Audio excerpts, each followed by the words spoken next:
So in order to do this, what we need is a relationship between the moles of dissolved substances in the solution and the volume of the solution.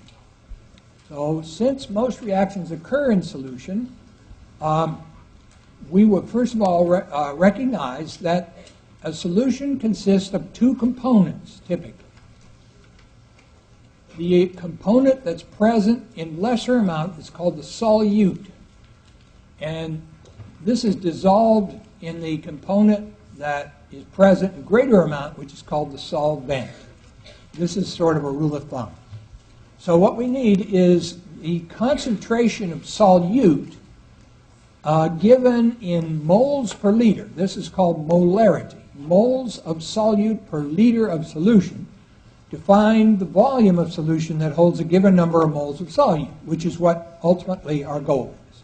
So molarity is something else that has this symbol, capital M, expresses the solution concentration, as I mentioned before, in moles of solute per liter of solution. Now it's easy to make an error here and forget that this is liter or volume of solution and think it's the volume of solvent. When you dissolve something in a fixed amount of solvent, the volume typically changes. It can get larger, it can get smaller, but it seldom stays the same if you dissolve very much solute in a given amount of solvent. So we're just going to concentrate on the volume of solution always, and that way we'll avoid trouble. Molarity then is defined as the number of moles of solute present in an amount of solution whose volume is measured in liters. So it's moles of solute divided by liters of solution for purposes of calculation. And more frequently, you'll see it as M is equal to moles of solute over L liters of solution. Okay, hydrobromic acid is a solution made up of HBr gas in water. And we're asked to calculate the molarity of hydrobromic acid solution if 455 milliliters of the solution contains 1.8 moles of HBr. Molarity is the ratio of moles of solute in liters of solution that it's contained. So what we'll do here is we'll start out with the information that's given, which 1.8 moles of HBr is present in 455 milliliters. Now, molarity is not given in milliliters, not calculated for milliliters, so we have to go through a conversion. So 1.8 moles of HBr per 455 milliliters times a conversion of milliliters to liters here, so liters is in the denominator, and that nicely gives us 3.96 molar HBr. That means the molarity calculated this way is 3.96. Okay? Now, our process leads us to a valuable piece of information, because molarity can be used as a conversion factor. We just looked at a number of conversion factors in stoichiometry. This is another one that can be used, and in fact it's a critical one. So molarity is a conversion factor that extends the stoichiometric relationships among substances. And it can be used to convert between the volume of solution and the moles of solute. If you have a bottle of solution and it says it's 2.5 molar in sodium chloride, you can figure out how much sodium chloride mass is present in there by first figuring out the moles and then doing the mass to mole conversion.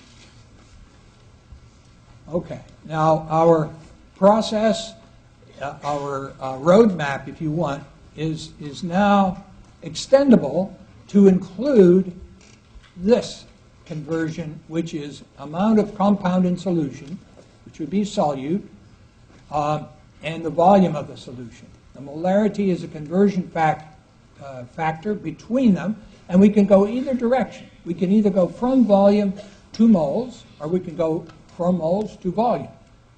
And the molarity is the factor that will help us here. Okay, how many grams of solute are present in 1.75 liters of 0.460 molar sodium hydrogen phosphate? Okay, now the relationship here between molarity, which is this 0.460 number, and the volume is satisfactory to allow us to, these numbers are satisfactory to allow us to calculate from the volume the amount of solute contained. That's what we're going to do. We're going to start from the volume.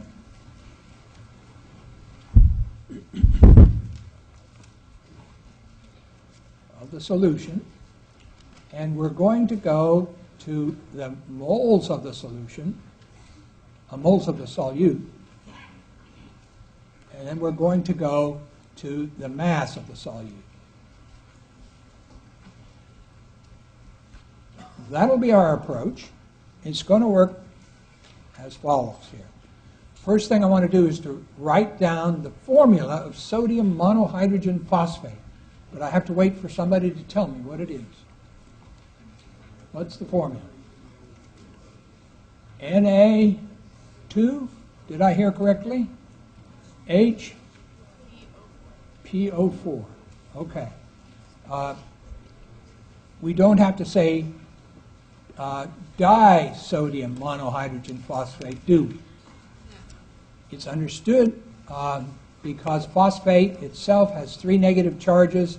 It's going to have 3 cations. So we know that this is the formula for it. And I calculated this at 142 grams per mole. Okay? So what I'm going to do is to set up my plane. The volume of solution is going to be used to calculate the moles of the solute,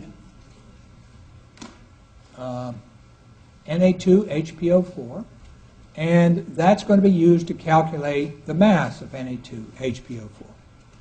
All right, here are the steps. 1.75 liters of solution times, and this is 0.460 moles of sodium monohydrogen phosphate per liter of solution, and that'll give us 0.085 moles of the phosphate compound. Anybody have a problem with that so far? Okay. Then we'll do the mole to mass conversion using the formula mass that I gave you. So this is 0.805 moles of sodium monohydrogen phosphate times, basically it's 142 grams of the compound per 1 mole.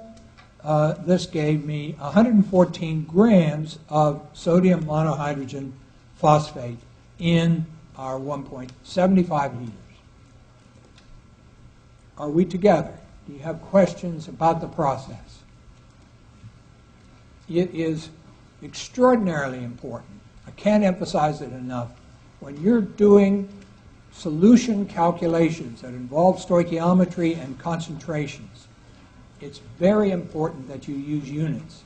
And yet I have so many times I have seen students come in and say, well, I couldn't get this problem. And you know, it's 114 times 12 divided by 36, no units anywhere. Okay? If you bring me in a problem like that, prepare to take a tongue lashing. Okay? Not really, but understand. Now, one of the things that happens in the laboratory fairly frequently is you will be asked to carry out reactions by taking a certain amount of solution of one reactant and mixing it with a solution of another reactant, of the other reactant, and then watching what happens and isolating some product. Various things can be done. Now, in some cases, they'll ask you to weigh out the solute and make up the solution that way. But frequently, they won't do that. They will say, okay, there's a stock solution of each one of these reactants over on the sideboard. And what you need to do is to figure out how much of that stock solution in volume is needed to make the number of moles of each reactant that you're going to use. So this is called dilution, and you add solvent to the stock solution in calculated quantities, and you typically do this in a vessel whose volume is known. And for example, a 1 liter flask or a 100 milliliter flask is called a volumetric flask. There's a mark on it that says when the solution is filled up to here, it's 1 liter or 100 milliliters, whatever it is.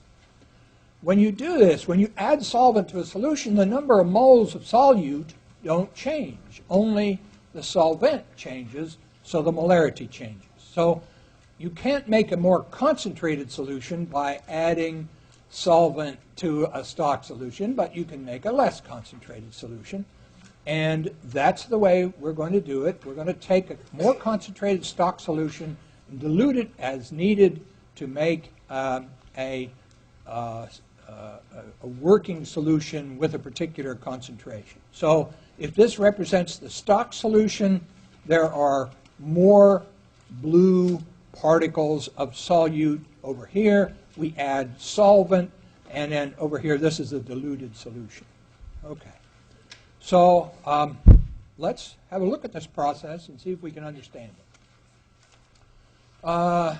Let's suppose that some person who's in the room works in an emergency room, and they're the chemist for a hospital emergency room. Occasionally in an emergency room, somebody comes in, they've lost a lot of blood, and they need to have a transfusion, but a process has to take place where the blood has to get typed, because if you give somebody the wrong type of blood, it can kill them. And sometimes you have to make up the volume that they've lost while you're waiting on the blood to be typed. And this is done typically with something called isotonic saline, which is a 0.15 molar sterile sodium chloride solution. Let's suppose that somebody comes in, needs some isotonic saline, it's all gone. And they call for you, and they say, we need 0.8 of a liter of isotonic saline, and the stock solution is 6 molar. And it's up to you to make the isotonic saline. So you're given the volume of the dilute solution that needs to be made, 0.8 of a liter or 800 milliliters. The process will be to figure out how many moles of sodium chloride are in there. And that number of moles of sodium chloride in the dilute solution will, as I mentioned a few minutes ago, be the same number as are in the concentrated solution. So we use the number of moles in the concentrated solution to calculate the volume of the concentrated solution we're going to have to take to start this process. Okay? So the first step here, we're going to calculate the moles of sodium chloride in the dilute solution by taking 0.8 liters times 0.15 moles of sodium chloride per liter, which is the molar concentration. And the liters of solution will cancel. Our answer will be in units of moles of sodium chloride. 0.12 moles of sodium chloride is what needs to be in the isotonic saline. And that will all come from the concentrated solution, the stock solution. So there will be 0.12 moles of sodium chloride that have to be taken from the stock solution. So that means we're going to have to calculate the volume of 6 molar sodium chloride that contains 0.12 moles of sodium chloride. Well, that's not hard. We know how to do that. We solved that equation, that molarity equation, for the volume that's equivalent to 0.12 moles of sodium chloride of a 6 molar stock solution. Okay, everybody comfortable so far? Then to find the volume of the stock solution, we start with the number of moles and we multiply it by 1 over the molarity. We do that because we want the volume in liters on top and the number of moles on the bottom. So the moles will cancel here. Our answer will be in liters. And when I did my calculation here, it came out to be 0.020 liters, or that would be 20 milliliters of the stock solution. So I would measure out the stock solution, 20 milliliters of it, 6 molar stuff, put it in an 800 milliliter flask, and add distilled water, hopefully sterile if you're going to be giving it to me. Okay. Fill it up to the 8-liter mark, stir it thoroughly, and take it out to the doctor. Okay. So that's how a dilution calculation is done. Now, I showed it to you because I want you to think it through. Be sure that you're comfortable with this. It's not hard, but you can easily make a mistake. Some people prefer an alternate calculation equation for this. And that looks like this bottom line on the slide so far. The molarity of the dilute solution times the volume of the dilute solution is equal to the molarity of the concentrated solution times the volume of the concentrated solution. Okay? MV dilute equals MV concentrated. That's easy to remember. You can solve for any one of these if you have the other three, and we in fact have the other three. We want the volume of the concentrated solution, so we're going to solve this relationship for V concentrated, and it will be M dilute times V dilute over M concentrated. 0.15 is M dilute, molarity of the dilute solution. 0.8 liters is the volume of the dilute solution. 6 molars is the concentration of the stock solution. And lo and behold, we get the same answer. So it's up to you. If you don't remember this equation, you can think it through in 2 steps. But if you do, this equation works as well as thinking it through, and maybe it works more quickly. Questions on dilution? Okay. Now, the next thing to do, since we know how to get the concentration of solutions that are required for a particular reaction, is to see how it's used in a real case. Well, let's just suppose that Sunday afternoon, when the football game was on, you ate too much pizza. Now, you're young. Almost everybody in here is quite young, compared to me, at least. But nonetheless, if you ate too much, you ate too fast, and you were excited, maybe you got acid indigestion. If you didn't get it then, just wait a few years. You will. Okay? This means there's excess, your stomach secretes excess hydrochloric acid, because that's what it uses to break down proteins and various things in your body. So, if you have acid indigestion, you might use an antacid, right? Which is a suitable base to neutralize the acid. So here we are. A suitable base for antacids is magnesium hydroxide, which is called in the normal parlance for antacids, milk of magnesium. It reacts with acid to form water and magnesium chloride solution. And the question here is what volume of 10th molar hydrochloric acid, which is about what stomach acid is, can be neutralized by an antacid tablet that contains 1/10 of a gram of magnesium hydroxide. Okay? All right. Now, the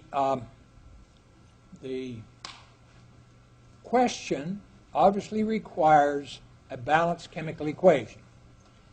A procedural approach to it, a plan, might be to take the 1/10 of a gram of magnesium hydroxide and figure out how many moles that is. And then convert that number of moles of magnesium hydroxide to moles of HCl. Okay? And then convert moles of HCl to volume, we're done. Okay? So grams of magnesium hydroxide in the tablet, converted to moles of magnesium hydroxide in the tablet, converted to moles of HCl in your stomach, and convert that to volume of HCl to see how we're doing.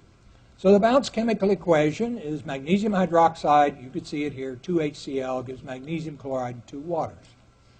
So the first thing we're going to do is a mass to mole conversion for magnesium hydroxide, and then we'll do a mole to hydrochloric acid, and then finally the last step will be the volume of HCl.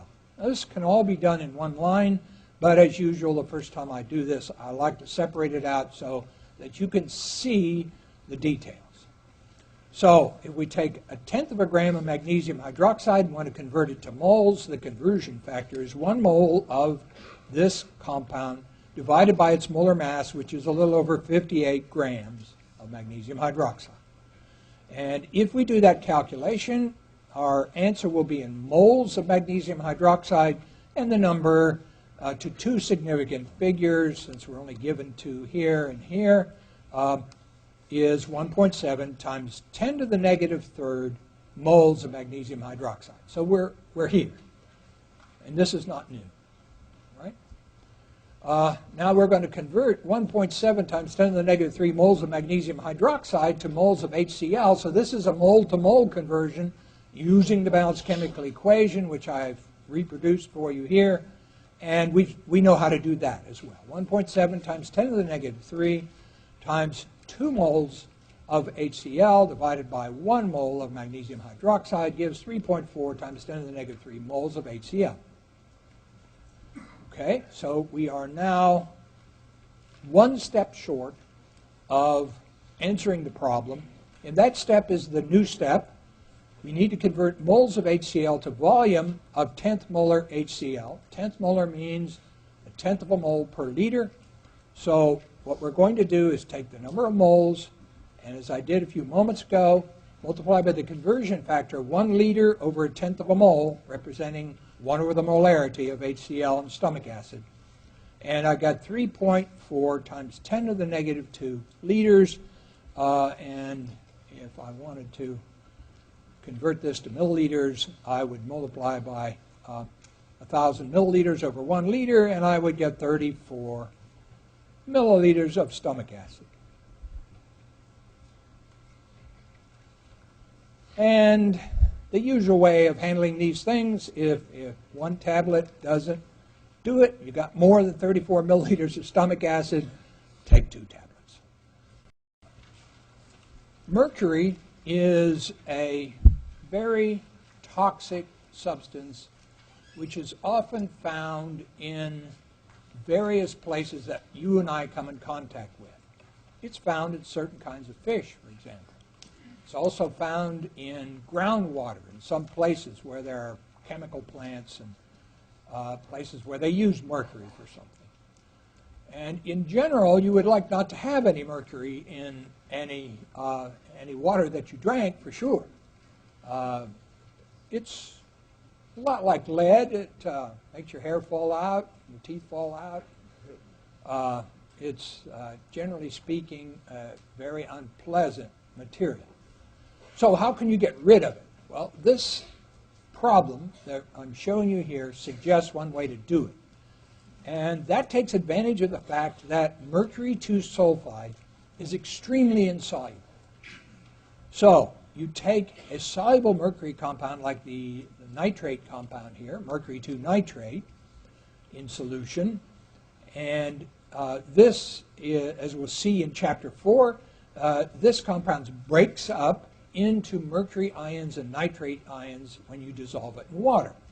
You treat that with sodium sulfide, which does the same thing, making sodium ions and sulfide ions, and the mercury ions and the sulfide ions come together to form this mercury sulfide solvent.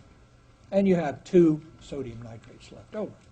So then you would take this solution, filter off the mercury sulfide, and you might want to evaporate it, distill it off of the sodium nitrate, because you don't want too much nitrate or sodium in your system either, but at least you could get pure water with no mercury from it.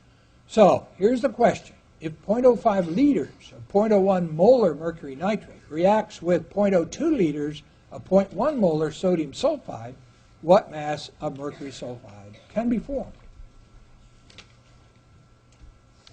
Okay. The the first thing I see here is we are given volumes and molarity of both reactants, mercury nitrate and sodium sulfide. But it does not say that this ratio, the molar ratio implied by each one of these, is in a stoichiometric relationship. Okay? It's not a stoichiometric molar ratio is what we have to assume. So what kind of problem is this? We talked about it. We've got amounts of both reactants, but a limiting reactant problem. Limiting reactant means that one or the other of these will be the limiting reactant and will all be consumed, and the other one will be the one that's in excess and something will be left over. Okay, so we're going to determine the limiting reactant, and then we're going to convert moles of mercury sulfide it produces to mass using the molar mass of mercury sulfide, and that will give us the answer to the question. All right. So here's our Bounce chemical equation. So the first thing we do when we know we have a limiting reactant problem and amounts of both reactants are given is to run two calculations. We take each one of them and assume it's the limiting reactant, and we convert that amount into product. Moles of product's fine. We don't have to go further than that. And the one that makes a smaller number of moles of product is, in fact, the limiting reactant. And then we take that number of moles of product and convert it to mass, and we're home free. So the first thing I'm going to do is to take the mercury nitrate and assume it's the limiting reactant. One would hope it was here, but you have to prove it. You cannot assume that that's correct if you're not told. So in order to get moles of mercury nitrate, I'm going to take the volume of its solution, which is given in liters. I'm going to multiply by the molarity, which of course is 0.01 moles of mercury nitrate in 1 liter. And then I'm going to take the balanced chemical equation's coefficients for mercury sulfide, which is understood to be 1 here, and mercury nitrate, mercury 2 nitrate, which is understood to be 1 as well. And then as I go through here, liters of solution cancel out, moles of mercury nitrate cancel out, and I get an answer in moles of mercury sulfide, which is just where I want to be. Questions on that calculation? Okay. Then I'm going to do it again, but I'm going to start with sodium sulfide and assume it's the limiting reactant and that there's excess of mercury. And it's the same kind of equation here, 0.02 liters times 0.1 moles of sodium sulfide per liter gets us to moles of sodium sulfide. Then it's 1 mole of mercury sulfide per mole of sodium sulfide. And then that gives us ultimately the answer, which is 2.0 times 10 to the negative third moles of mercury 2 sulfide. So which one's the limiting reactant? The one that has the one that has the smaller amount, or that makes the smaller amount of mercury sulfide, right? And this one's 5 times 10 to the minus 4, and this one's 2 times 10 to the minus 3. Which one of those is smaller? 5.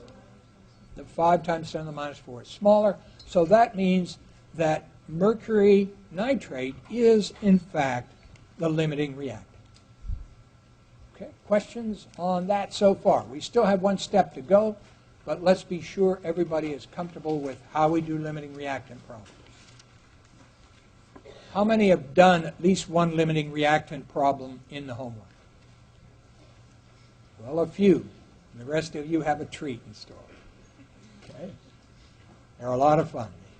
It'll tell you very quickly how much you understand about what you're doing. Okay. Now, we have one more step, and here it comes. Since mercury nitrate is the limiting reactant, we take the 5 times 10 to the minus 4 moles of mercury sulfide, and we convert that to mass, and that's the answer to the question. So this is a mole to mass conversion. we go to the periodic table and we look for mercury. Here's mercury, 200.6. Here's sulfur, 32.07. And so the formula mass for mercury sulfide is 232.7. To more significant figures than we need, but this is what we have. So 5 times 10 to the negative 4 moles of mercury sulfide times 232.7 grams per mole gives us 0.12 grams of mercury sulfide.